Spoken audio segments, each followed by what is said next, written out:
ದುಡ್ಡನ್ನು ಉಳಿಸ್ಕೊಳ್ಳೋಕ್ಕೋಸ್ಕರ ಇವರಿಗೆ ರಾಜಕೀಯ ನಾಯಕರ ಸಂಪರ್ಕ ಬೇಕು. ಮಂತ್ರಿದು ಎಷ್ಟು ಮೀಟಿಂಗ್ಗಳು ಅಟೆಂಡ್ ಮಾಡಿದಾನೆ, ಎಷ್ಟು ಪ್ರಶ್ನೆಗಳಿಗೆ ಉತ್ತರ ಕೊಟ್ಟಿದ್ದಾನೆ ಅಂತ ನೀವು ತಗೊಳ್ರಿ, ಅವಾಗ ಅವ್ರ ಬಂಡವಾಳ ಬಯಲಾಗ್ತದೆ. ಟಿಕೆಟ್ ಕೊಡಿಸೋದಕ್ಕೆ ಯೋಗ್ಯತೆ ಇಲ್ಲದಂಥವರು ಅವರ ಮನವೊಲಿಸಿ ಗೆಲ್ಲಿಸ್ತೀವಿ ಅನ್ನುವಂತಹ ಧಾಟಿ ಹೇಗೆ ಬಂತವರಿಗೆ ಅಂತ. ಯಾವ ಮಕ್ಕ ಇಟ್ಕೊಂಡು ಇವತ್ತು ನಾವು ಅವ್ರನ್ನ ಸಮಾಧಾನ ಮಾಡಕ್ ಕೊಡ್ತೀವಿ ಅಂತ ಹೇಳಿ. ಕರೆಕ್ಟ್. 27 ವರ್ಷ ಆತನಿಗೆ. ಓಕೆ. ಮೊದಲು ಒಂದು ಕಾರ್ಪೊರೇಷನ್ ಚುನಾವಣೆ ಎದುರಿಸೇನ್ರಿ, ಇನ್ನೂ ಆಹಾ ಏನೇ ಗೊತ್ತಿಲ್ಲ ಆತನಿಗೆ. ನನ್ನ ಹತ್ರ ದುಡ್ಡಿದೆ, ಏನ್ ಬೇಕಾದ್ರೂ ಮಾಡ್ತೀವಿ ಅಂತ ಬಂದ್ರೆ ದಾವಣಗೆರೆ ದಕ್ಷಿಣ ಕ್ಷೇತ್ರದ ಜನ ಅಷ್ಟು ದಡ್ರಿಲ್ಲ. ವೋಟ್ ಹೊತ್ತು ಅಂತ ಮುಸ್ಲಿಂ ಮತದಾರರ ಗತಿ ಏನು ಕಾಂಗ್ರೆಸ್ ಅಲ್ಲಿ ಅಂತ? ಅಲ್ಲ, ದೇಶದಲ್ಲಿ ನರೇಂದ್ರ ಮೋದಿ 3ನೇ ಬಾರಿ ಪ್ರಧಾನಿಯಾಗಿದ್ದಾರೆ. ಕೊರೋನಾ ಸಂದರ್ಭದಲ್ಲಿ ಪ್ರತಿ ಕುಟುಂಬಕ್ಕೆ 500 ರೂಪಾಯಿ ಹಾಕಿದ್ರು ಅಕೌಂಟ್ಗೆ. ಹಂಗಾರೆ ಮುಸ್ಲಿಮರಿಗೆ ಯಾರಿಗೂ ಹಾಕಿಲ್ವ? ನಾವೆಲ್ಲವನ್ನು ಸವಲತ್ತು ಕಟ್ ಮಾಡ್ತಾರೆ ಹಂಗೆ ಅಂತ ಹೇಳಿ ಹೇಳಿ ಹೇಳಿ ಹೇಳಿ ಓಡ್ ತೊಗೊಳ್ತಾ ಇದ್ರಲ್ಲ, ಈಗ ನಿಜವಾದ ಬಣ್ಣ ಬಯಲಾಗ್ತದೆ. ನಾಡು ಸೇರಂಗಿಲ್ಲ, ಊರು ಬಿಡಂಗಿಲ್ಲ, ಇದ್ದಂಗೆ ಲೂಟಿ ಹೊಡೆಯೋದು. ಈ ಕಾರ್ಯಕ್ರಮದ ಪ್ರಾಯೋಜಕರು ವಿನಯ್ ಕುಮಾರ್ ತರೀಕೆರೆ, ಮಹಾಪ್ರಧಾನ ಕಾರ್ಯದರ್ಶಿ, ಬೆಂಗಳೂರು ಕೇಂದ್ರ ಲೋಕಸಭಾ ಕ್ಷೇತ್ರ, ಯುವ ಜನತಾ ದಳ. ಅಭಯಾನಲ್ಲಿ ಇವತ್ತಿನ ಗೋಲ್ಡ್ ಪ್ರೈಸ್ ಚೆಕ್ ಮಾಡಿದ್ಯಾ? ಇಲ್ಲ. ಅಭಯಾನಲ್ಲಿ ಗೋಲ್ಡ್ ಸೇಲ್ ಮಾಡು, ಗೋಲ್ಡ್ ಇಂಟ್ರೆಸ್ಟ್ ಸೇವ್ ಮಾಡು. 8861 600 600. ದುಡ್ಡನ್ನು ಉಳಿಸ್ಕೊಳ್ಳೋಕ್ಕೋಸ್ಕರ ಇವರಿಗೆ ರಾಜಕೀಯ ನಾಯಕರ ಸಂಪರ್ಕ ಬೇಕು. ಓಕೆ. ಈಗ ಮೊನ್ನೆ ನೀವು ಹೌಸ್ ಒಳಗೆ ನೋಡಿದ್ರಿ, ಒಂದು ಸಣ್ಣ ಪ್ರಶ್ನೆಗೆ ಯಾವ ರೀತಿ ತಡವಾಡಿಸ್ತಿದ್ದ ಮಂತ್ರಿ ಅಂತಂದ್ರೆ. ಓಕೆ. ಅದೇನ್ ಭಾರಿ ದೊಡ್ಡ ಪ್ರಶ್ನೆ ಅಲ್ಲ, ಅದು ಲೆಕ್ಕ ಎಕ್ಸಾಕ್ಟ್ ಗೊತ್ತಿರ್ಲಿ. ಒಬ್ಬ ಹುಡುಗನಿಗೆ ಹೇಳಿದ್ರೆ ಹೇಳ್ತಾನೆ ಅಂದ್ರೆ ಅಷ್ಟು ಈತ ಯಾವುದು ಸಹಿತ. ನೀವು ಅವನು ಬೇಕಾದ್ರೆ ಮಂತ್ರಿದು ಬಯೋಡೇಟಾ ತಗೊಳ್ರಿ, ಯಾವುದು ವಿಧಾನಸಭೆ ಒಳಗೆ ಎಷ್ಟು ಮೀಟಿಂಗ್ಗಳು ಅಟೆಂಡ್ ಮಾಡಿದಾನೆ, ಎಷ್ಟು ಪ್ರಶ್ನೆಗಳಿಗೆ ಉತ್ತರ ಕೊಟ್ಟಿದ್ದಾನೆ ಅಂತ ನೀವು ತಗೊಳ್ರಿ, ಅವಾಗ ಅವ್ರ ಬಂಡವಾಳ ಬಯಲಾಗ್ತದೆ. ಓಕೆ ಸರ್, ನನಗೆ ಒಂದು ಪ್ರಶ್ನೆ ಏನು ಅಂತಂದ್ರೆ, ಮುಸಲ್ಮಾನರಿಗೆ ಟಿಕೆಟ್ ಕೊಡಬೇಕು ಅನ್ನುವಂಥ ನಿಟ್ಟಿನಲ್ಲಿ ದೊಡ್ಡ ಹೋರಾಟ ನಡೀತು. ಇವತ್ತು ಮುಸ್ಲಿಂ ಮುಖಂಡರೆಲ್ಲರೂ, ಮುಸ್ಲಿಂ ನಾಯಕರೆಲ್ಲರೂ, ಅಂದ್ರೆ ಶಾಸಕರುಗಳು, ನಾವು ಸೋ ಕಾಲ್ಡ್ ಸಮುದಾಯದ ನಾಯಕರು ಅಂತ ಹೇಳಿಕೊಳ್ಳುವಂಥವರು ಒಂದು ಮೀಟಿಂಗ್ ಮಾಡಿ ದಾವಣಗೆರೆಯಲ್ಲಿ ಗೆಲ್ಲೋದಕ್ಕೆ ಏನೆಲ್ಲ ರಣತಂತ್ರ ರೂಪಿಸಬೇಕು ನಾವು ಮಾಡ್ತೀವಿ ಅನ್ನುವಂಥ ನಿಟ್ಟಿನಲ್ಲಿ ಪ್ರಯತ್ನ ಮಾಡ್ತಿದ್ದಾರೆ.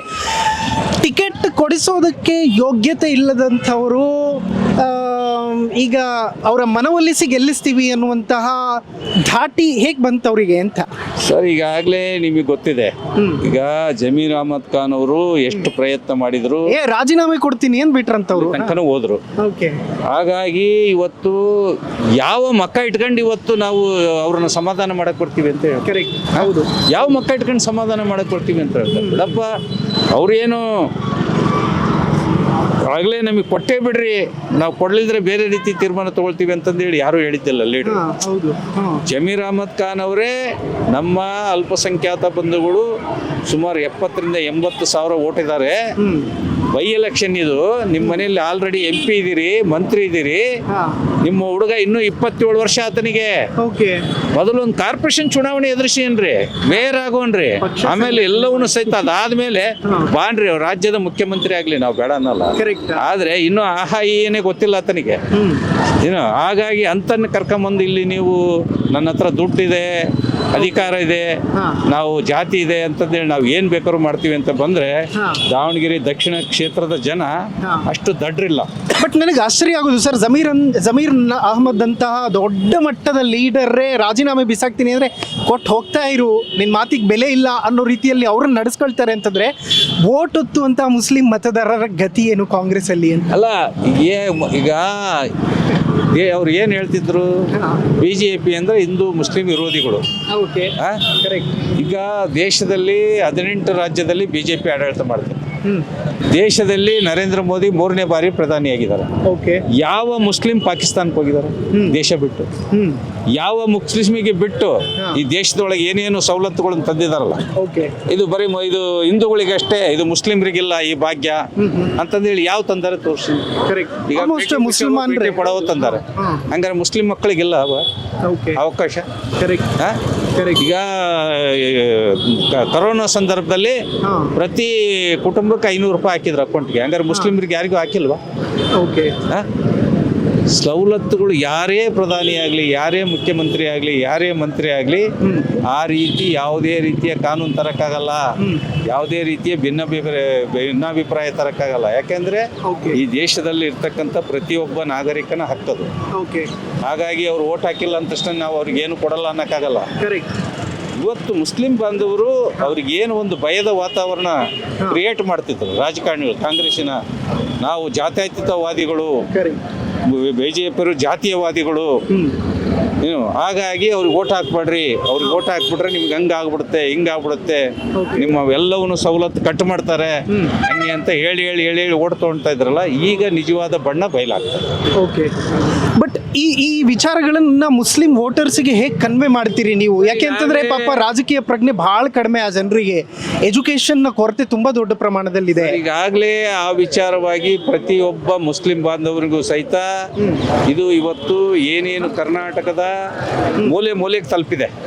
ದಾವಣಗೆರೆ ಬೈ ಎಲೆಕ್ಷನ್ನಿನ ವಿಚಾರ ಯಾವ ರೀತಿ ಕರ್ನಾಟಕದಲ್ಲಿ ಮುಸ್ಲಿಮರನ್ನ ಬಳಸ್ಕೊಳ್ತಾ ಇದ್ದಾರೆ ಅಂತಕ್ಕಂಥದ್ದು ಪ್ರತಿಯೊಂದು ಊರಲ್ಲಿ ಪ್ರೆಸ್ ಮೀಟ್ ಆಗಿದೆ. ಕರೆಕ್ಟ್. ನೀವೇನಾದರೂ ಈ ಬಾರಿ ನೀವು ಅಲ್ಪಸಂಖ್ಯಾತರಿಗೆ ಅವಕಾಶ ಮಾಡಿಕೊಡ್ಲಿಲ್ಲ ಅಂದರೆ 2028 ಚುನಾವಣೆಗೆ ನಾವು ತಕ್ಕ ಪಾಠ ಕಲಿಸ್ತೀವಿ ಅಂತ ಅಲ್ಪಸಂಖ್ಯಾತರು ಹೇಳ್ತಾ ಇದ್ದಾರೆ, ನಾವಲ್ಲ. ಬಟ್ ಈ ಕ್ಷೇತ್ರದವ್ರು ಈಗಲೇ ಕಲಿಸ್ಬೇಕು ಅಂತ, ಈ ಕ್ಷೇತ್ರದ ಈಗ ಕಲಿಸ್ರಿ ಅಂತ ಹೇಳ್ತಾ ಇದ್ದೀವಿ. ಈಗ ಈ ಕ್ಷೇತ್ರದ ಈಗಲೇ ಯಾಕೆ ಕಲಿಸ್ರಿ ಅಂತ ಹೇಳ್ತಾ ಇದೀವಿ ಅಂದ್ರೆ, ನೀವೇನಾದ್ರೂ ನಮಗೆ ಮುಂದೆ ಅವಕಾಶ ಮಾಡಿಕೊಡ್ತಾರೆ ಅಂದ್ರೆ ಇನ್ನು 50 ವರ್ಷ ನೀವು ಟಿಕೆಟ್ ಕೇಳಂಗಿಲ್ಲ. ಯಾಕೆಂದ್ರೆ ಈಗ ಗೆದ್ರು ಅಂತ ಇಟ್ಕೊಂಡ್ರೆ, ಸಮರ್ಥ ಗೆದ್ರು ಅಂತ ಇಟ್ಕೊಂಡು ಈಗ 27 ವರ್ಷ, ಅವ್ರಿಗೆ ಮುಂದೆ 100 ವರ್ಷ ಕೊಳ್ಳೆ ಆಯ್ಸ್ ನಾವು. ಆದ್ರೆ ಇನ್ನು 50 ವರ್ಷ ಅಂತೂ ಸಹಿತ ಯಾರು ಕೇಳಕ್ಕಾಗಲ್ಲ. ಅವ್ರ ತಂದೆ ಮುಗಿತೈತೆ, ಅವ್ರ ತಂಗೆ ಆಯ್ಸ್ ಮುಗಿದ ಮೇಲೆ ಮತ್ತು ಇವರು ಬರ್ತಾರೆ, ಇವನ್ ಮಗ ಬರ್ತಾರೆ, ಇವ್ರ ಮರಿ ಮೊಮ್ಮಗ ಬರ್ತಾರೆ. ವಂಶ ಪಾರಂಪರ್ಯದ ಹಿಂದೆ ರಾಜರ ಕಾಲ ಇತ್ತಿದು. ರಾಜ ತನಗೆ ವಯಸ್ಸಾಗ್ತಿದ್ದಂಗೆ ಏನು ಅವನು ಅಧಿಕಾರ ತ್ಯಜಿಸಿ ಮಗನಿಗೆ ಅಥವಾ ಮೊಮ್ಮಗನಿಗೆ ಪಟ್ಟ ಕಟ್ಟಿ ಅವನು ಕಾಡು ಸೇರ್ಕೊಂತಿದ್ದ. ಇದು ಹಂಗಲ್ಲ, ಕಾಡು ಸೇರಂಗಿಲ್ಲ, ಊರು ಬಿಡಂಗಿಲ್ಲ, ಇದ್ದಂಗೆ ಲೂಟಿ ಹೊಡಿಯೋದು. Okay, well, thank you so much sir. ಭಾಳ ಖುಷಿ ಆಯಿತು. ಪಾಪ ಬೇರೆ ಬೇರೆ ಕಡೆಗಳಲ್ಲಿ ಚುನಾವಣಾ ಪ್ರಚಾರಕ್ಕೆ ಹೋಗಬೇಕು. Thank you so much. Thank you sir, thank you, ಧನ್ಯವಾದಗಳು. ನಿಮಗೂ ಸಹಿತ ನಿಮ್ಮ TV ಇನ್ನೂ ಉನ್ನತ ಮಟ್ಟಕ್ಕೆ ಹೋಗಲಿ, ಸದಾ ಜನಗಳ ಹೆಚ್ಚಿಸ್ತಕ್ಕಂಥ ಕೆಲಸವನ್ನು ಮಾಡಲಿ. Thank you sir, thank you. Okay, ನೋಡಿದ್ರಲ್ಲ ವೀಕ್ಷಕರೇ, ಇದಿಷ್ಟು ಯಶವಂತರಾವ್ ಜಾಧವ್ ಅವರ ಮಾತುಗಳು. ಅದೇನೇ ಇದ್ರೂ ಕೂಡ ಮುಸ್ಲಿಂ ಸಮಾಜ ಈ ಬಾರಿಯೇ ಪಾಠ ಕಲಿಸಬೇಕು ಅನ್ನುವಂತಹ ಸಂದೇಶವನ್ನು ಕೊಡ್ತಾ ಇದ್ರು. ಅಭಿ ನಹಿ ತೋ ಕಭಿ ನಹಿ ಅನ್ನುವಂತಹ ಸ್ಥಿತಿ ಮುಸಲ್ಮಾನರಿಗಿದೆ. ಯಾಕೆಂತಂದರೆ ರಾಜಕೀಯ ಪ್ರಜ್ಞೆ ಪಾಪ ಅವರಲ್ಲಿ ಭಾಳ ಕಡಿಮೆ ಇದೆ, ಅವರಿಗೆ ಅವೇರ್ನೆಸ್ ಮೂಡಿಸುವಂತಹ ಅನಿವಾರ್ಯತೆ ಇದೆ ಅನ್ನುವಂಥದ್ದನ್ನು ಕನ್ವೆ ಮಾಡ್ತಾ ಇದ್ರು. ಅದರ ಜೊತೆಗೆ ಹೇಗೆ ದಾವಣಗೆರೆ ದಕ್ಷಿಣ ವಿಧಾನಸಭಾ ಕ್ಷೇತ್ರವನ್ನು ಅಭಿವೃದ್ಧಿಯಿಂದ ಹಿಂದೆ ಉಳಿಸಿದ್ದಾರೆ ಅನ್ನುವಂಥದ್ದನ್ನು ಭಾಳ ಚೆನ್ನಾಗಿ ಕನ್ವೆ ಮಾಡುವಂಥ ಒಂದು ಪ್ರಯತ್ನ ಮಾಡಿದರು. ಅದೇನೇ ಇರಲಿ, ಮತದಾರ ಪ್ರಭುಗಳು ಏನು ಡಿಸೈಡ್ ಮಾಡ್ತಾರೆ ಅನ್ನುವಂಥದ್ದು ಮುಂದಿನ ದಿನಗಳಲ್ಲಿ ಗೊತ್ತಾಗ್ತದೆ. ನೋಡ್ತಾ ಇರಿ ಹೆಲೋ ಹಿಂದೂ. ನಾನು ಸೈಯದ್ ಹಿದಾಯತ್, ಸೈನಿಂಗ್ ಆಫ್ ದಾವಣಗೆರೆ ದಕ್ಷಿಣದಿಂದ.